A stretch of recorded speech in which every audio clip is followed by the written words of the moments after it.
ناراض مت ہوئیے گا، ہمارے بہت سارے نمازی بھائی کہتے ہیں کہ صاحب الحمدللہ 40 سال سے نماز پڑھ رہا ہوں، لیکن ان سے نماز سن کر دیکھ لیں، نہ الحمد صحیح پڑھتے ہیں نہ اس کے ساتھ سورت صحیح پڑھتے ہیں، نمازوں کا ٹھکانہ ہی نہیں ہے۔ وجہ اس کی کیا ہے؟ ہم نے دیکھ دیکھ کے نماز سیکھی ہے، کسی عالم سے یہ کتاب پڑھ کر نہیں سیکھی ہوتی۔ ہم مسجد میں آتے ہیں، ایک یوں تکبیر لگا، کہتے ہیں یہ بھی کوئی طریقہ ہوگا، ایک یہ بھی کوئی طریقہ ہوگا، ایک آئی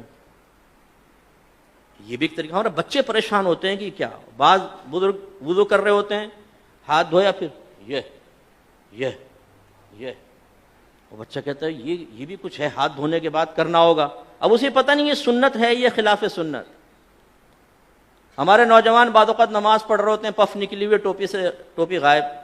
اب ٹوپی سے نماز پڑھنا مستحب ہے، اس کا انکار نہیں ہے، اور ہم ادب بھی اس کو کہتے ہیں، لیکن بغیر ٹوپی کے نماز پڑھنا نہ گناہ ہے نہ کوئی مکروہ تحریمی، زیادہ سے زیادہ آپ کہہ سکتے ہیں مکروہ تنزیہی، جو گناہ نہیں ہے نظر شرع میں لیکن اچھا بھی نہیں ہے۔ یوں اب ہمارے کئی لوگوں کو دیکھا وہ نماز پڑھ رہے ہیں، ٹوپی لی اس کے سر پہ، اور پھر جمائیں گے اس کو تھوڑا سا نا تاکہ اچھی طرح وہ اپنی جگہ بنا لے، لیکن اس کے بال بھی ایسے آوارہ گرد اور ایسے دشمن ہوتے ہیں، بولتے خبردار جو ٹوپی ٹکی سر پہ، وہ رکوع میں جاتا ہے ٹوپی پہلے سجدے میں۔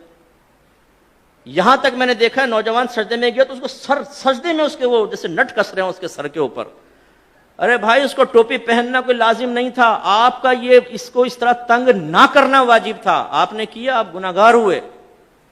سرکار نے تو نمازی کے آگے سے ایک قدم بڑھنا منع فرمایا، آپ پوری تباہ زمائی کر رہے ہیں اس کے سر کے اوپر ٹوپی لگانے کے سلسلے میں۔ ایسی بیٹا آنکھیں بند کر کے نماز نہیں پڑھتے ہیں، آنکھیں کھول کر پڑھتے ہیں۔ حالانکہ فقہ نے واضح لکھا ہے کہ اگر آنکھیں بند کر کے خشوع و خضوع زیادہ ہوتا ہے تو مستحب ہے کہ آنکھیں بند کر کے نماز پڑھیں، اور اگر آنکھیں کھول کر نماز پڑھنے سے خشوع و خضوع آتا ہے، دنیاوی خیالات سے نجات پاتے تو آنکھیں کھول کر پڑھنا مستحب ہے۔ سمجھانا کیا چاہ رہا ہوں، دین سیکھا نہیں ہوتا ہم نے، سنی سنائی بات یا مسجد میں آ کے وہی آبزرویشن کے ذریعے جو ہم نے سیکھا ہوتا ہے اسے دوسروں پر مسلط کر رہے ہوتے ہیں۔ بچہ بیٹھا ہوا ہے پاؤں ہلا رہا ہے، بیٹا ایسے پاؤں نہیں ہلاتے، نحوست ہوتی، وہ بچہ رک جاتا ہے۔ اب بھائی کہاں سے نحوست ہوتی ہے بتائیے، پاؤں ہلانا کہاں سے نحوست ہے؟ یہ تو کوئی نحوست نہیں ہے، شریعت نے تو کوئی منع نہیں کیا۔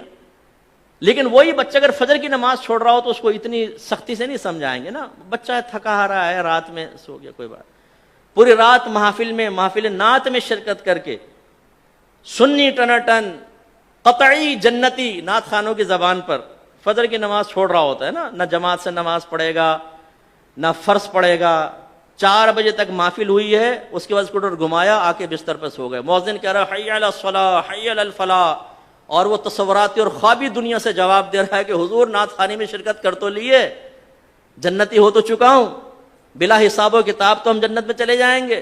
خود نعت خان نے شعر سنایا ہے، ہم رسول اللہ کے جنت رسول اللہ کی، یہ حی علی الصلاح حی علی الفلاح دوسرے لوگوں کے لیے ہے، جو نعت خوانی میں شرکت نہیں کرتے ان کے لیے ہو سکتا ہے، ہم تو جنتی ہیں۔